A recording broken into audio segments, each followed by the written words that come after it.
नमस्कार दोस्तों। आज मैं सरदार पटेल जी से बातचीत कर रहा हूँ। एक्चुअली उनका मैंने फेसबुक पे पोस्ट देखा जिसमें उन्होंने अपने पारिवारिक संबंधों के बारे में चर्चा किया है। एग्जैक्टली अगर उनके स्टेटमेंट को ही रीड करूँ तो ये खुद लिखते हैं कि मेरे और मेरी पत्नी तथा मेरे पुत्र के बीच जो समस्याएं उत्पन्न थी उसको पारिवारिक सुलह परामर्श केंद्र जो एक गवर्नमेंट अथॉरिटी होती है वहाँ पर उन्होंने अपनी प्रॉब्लम को बताया। और वहाँ पर जब इनसे पूछा गया तो ये बोले कि मैं फ्रीडम चाहता हूँ, मैं स्वतंत्र जीवन जीना चाहता हूँ क्योंकि बहुत सारी समस्याएं हमारे परिवार में पैदा हो गई हैं मेरे पुत्र और पुत्रवधू और मेरी पत्नी के बीच। मेरी पत्नी थोड़ा सा दिमागी रूप से असंतुलित हैं और वे मेरे साथ नहीं रहना चाहती हैं। उन्होंने जाके पुलिस कंप्लेन भी किया है। इस तरीके से उन्होंने पोस्ट डाला था, पूरा लंबा पोस्ट है। तो ये जो और उसके बाद ये लिखते हैं कि मैं अपनी पूरी जो संपत्ति है अपने बेटा के और पुत्रवधू के नाम भी कर दिया हूँ, मेरे पास अब कोई संपत्ति नहीं है। और मैं जब उनसे अपने खर्चा पानी के लिए 25,000 रुपये प्रति माह की मांग करता हूँ तो वो लोग नहीं देते हैं। इस तरीके से उन्होंने एक लंबा चौड़ा पोस्ट लिखा है। पूरा पोस्ट को पढ़ना काफ़ी समय लगेगा, तो क्यों ना हम उनसे ही बातचीत कर लेते हैं जब सामने में हैं ही सरदार पटेल जी। तो जी आप अपना बात रखिए। जी, वो तो बात मैंने अपनी पोस्ट में रख ही दी है। जो मेरे सामने समस्याएं हुई हैं उसको तो आपने पढ़ ही लिया है जी। हम्म। हाँ, तो ये स्थिति का समाधान अगर देखें एक दोस्त के नाते हाँ हाँ जी जी बिल्कुल बिल्कुल। मेरा देखिए, मेरा व्यक्तिगत कुछ भी नहीं है। तो सर यही तो इसी चीज के बारे में मैं कुछ देर पहले अपनी पत्नी से डिस्कस कर रहा था क्योंकि मैं भी तो 45 प्लस हो चुका हूँ। तो जो स्थिति में आप हैं वो स्थिति में मैं भी कल जाके 10 साल बाद हो सकता हूँ। हाँ बिल्कुल है, हो सकते हैं। हाँ, तो वही मैं अपने पत्नी से प्रश्न किया कि तुम बताओ कि ये सरदार पटेल जी ऐसे ऐसे लिख रहे हैं अपने फैमिली के बारे में, उनका भी बेटा पतो भी 25,000 रुपये महीने का नहीं देना चाह रहा है, पत्नी दोनों डॉक्टर हैं, पीजी डॉक्टर हैं। हाँ, दोनों डॉक्टर हैं। ये भी चीज मैंने बताया कि दोनों अच्छा खासा पैसे कमा रहे हैं और लेकिन वो अपने पेरेंट्स का कोई केयर नहीं कर रहे हैं, बल्कि बेटा यहाँ तक बोल दे रहा है कि आप और आपकी पत्नी जाने, हमको मतलब नहीं है। ऐसा कुछ आपने लिखा है वहाँ पे? हाँ, वो बोल रहे हैं कि हमारे पास आओ, 2 गोली 2 रोटी दे देंगे और मेरे पैरों में बेड़ियां डालना चाहते हैं कि आप कहीं मत जाओ घूमने फिरने, घर में बैठे रहो एकांत में। हाँ हाँ, कहने का मतलब आपको जो फ्रीडम चाहिए, घूमने फिरने का आज़ादी चाहिए, वो नहीं देना चाहिए। हाँ, मेरी जो आइडियोलॉजी है, जिसको आप जानते हैं कि संपूर्ण समाधान व्यवस्था को लेकर चल रहा हूँ, तो मेरी आइडियोलॉजी है और वैसे सामाजिक सुख शांति के लिए मैं अपनी आइडियोलॉजी को फ्रीडम चाहता हूँ। तो सर आप अपनी मान लीजिए कि आपके इस आइडियोलॉजी के वजह से आपके बेटा पतों को दिक्कत हो रहा है, यूएलएम की जो तो क्या आप इस आइडियोलॉजी को छोड़ नहीं सकते हैं कि आपको अगर सुख शांति चाहिए तो बेटा पतों के साथ रहें?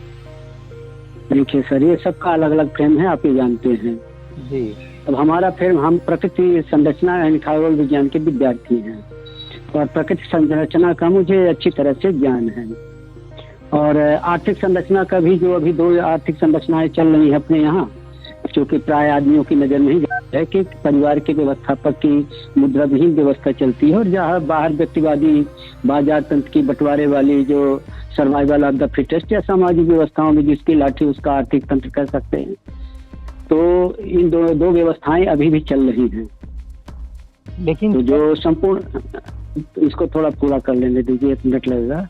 जो व्यक्तिवादी जो परिवार की व्यवस्था है वो मुद्रा विहीन चलती है और परिवार के अंदर जितने भी कार्य होते हैं सब सामूहिक रूप से मिलजुल कर करते हैं।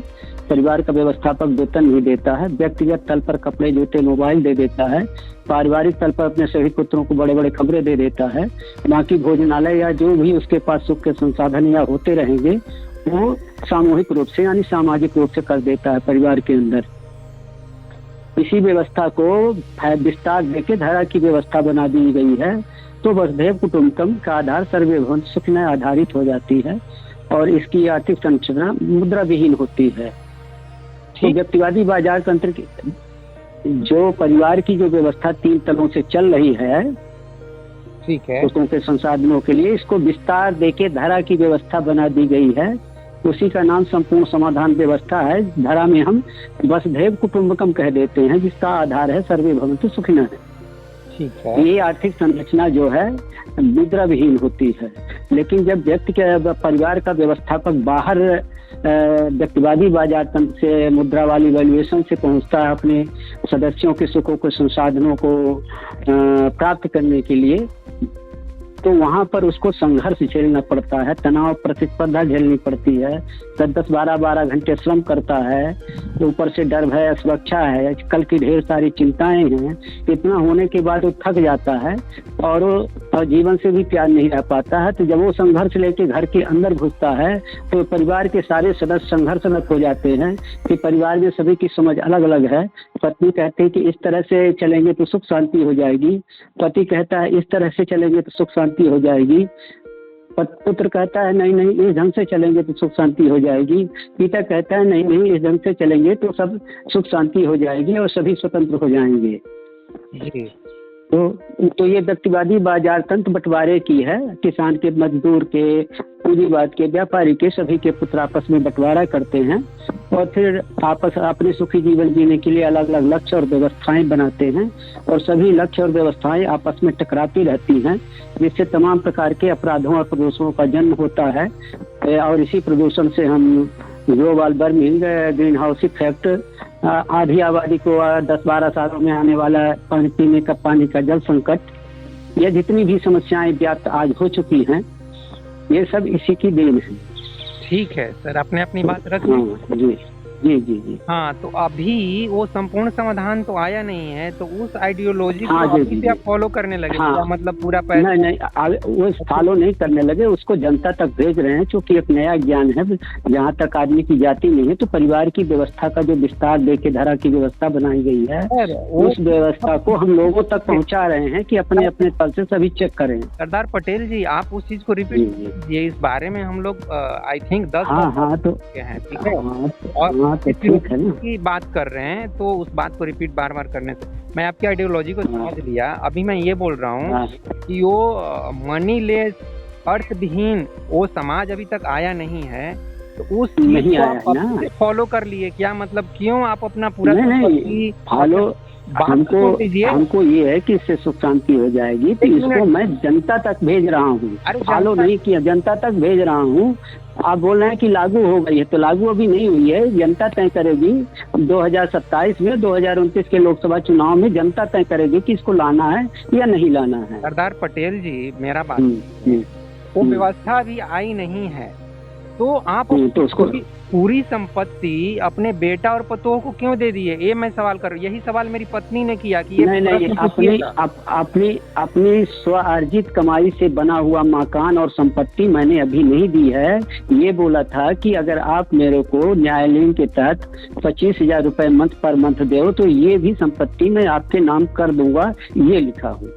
हाँ, तो जब नहीं दिए हैं तो उस मकान का रेंट के रूप में 25,000 मांगिए, नहीं तो अपने बेटा पोतों को वहाँ से निकलने के लिए। नहीं, तो उसका जब हम रिटायरमेंट हुए और रिटायरमेंट में मैंने अलग बजट चलता था कि बैंक में डाल के और मैं उसकी SIP लूंगा पर मंथ, क्योंकि मैं प्राइवेट कर्मचारी था, मेरे को पेंशन मिलेगी नहीं। लेकिन जब रिटायरमेंट हुआ तो पुत्र और पत्नी ने मिलकर ये बोला कि हम यहीं पर सर्विस करेंगे मैहर में ही, और मेरे लिए हॉस्पिटल टाइप का बनवा दो। तो मैंने सोचा कि जब यहीं पर करेंगे तो बनवा दो उनको, फिर मेरे को क्या करना है। तो मैंने पूरा पैसा खर्च करके उनके आधार पे मकान बनवा दिया, जो किराए के पर्पज पे है ही नहीं।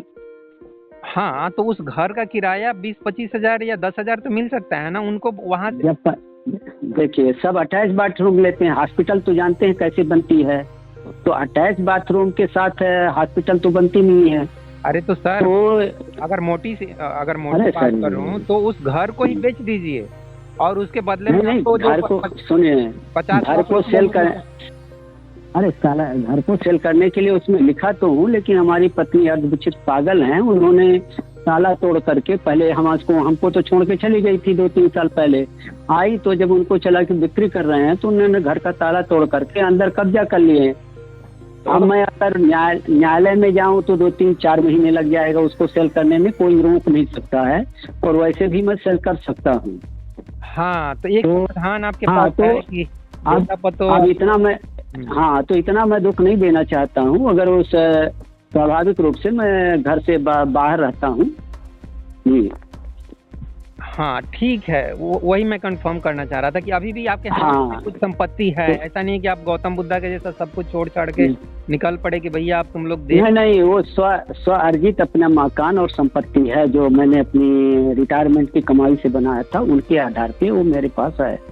हाँ हाँ हाँ, तो आप वो स्टेप मतलब एक्सट्रीम स्टेप जो बोलते हैं कि अगर वो लोग नहीं सुधरेगा तो आपके हाथ में अभी भी हाँ पावर है कि उनको आप वहाँ हाँ, बिल्कुल है, और मैं बेच भी दूंगा। हाँ हाँ, तो वही स्टेप लेने का, क्योंकि देखिए हाँ मैं भी उसी स्थिति में हूँ, मतलब मैं भी एक हाँ सरकारी हाँ, स्टाफ हूँ और मुझे भी कल जाके रिटायरमेंट के बाद कुछ पैसे मिलेंगे जो भी हो। या तो आपको तो मान लो पेंशन मिल जाएगी। हम प्राइवेट कर्मचारी थे, हमको पेंशन नहीं मिलती है। तो सर आप भी अपने लिए पेंशन स्कीम कुछ ले सकते हैं, पेंशन स्कीम बहुत सारा चलता है ना, तो उससे आपको महीने अरे का 25-30 हजार रुपये आराम से मिल सकते हैं। नहीं, तो जब मकान सेल करेंगे तभी तो MIS आएगा। हाँ, वो आपको करना चाहिए। अगर बेटा पतो आपको ऐसे घर निकाला कर दिया है कि आपको हम 25 हजार भी रुपये नहीं देंगे, तो वो चीज़ करना चाहिए। ठीक है।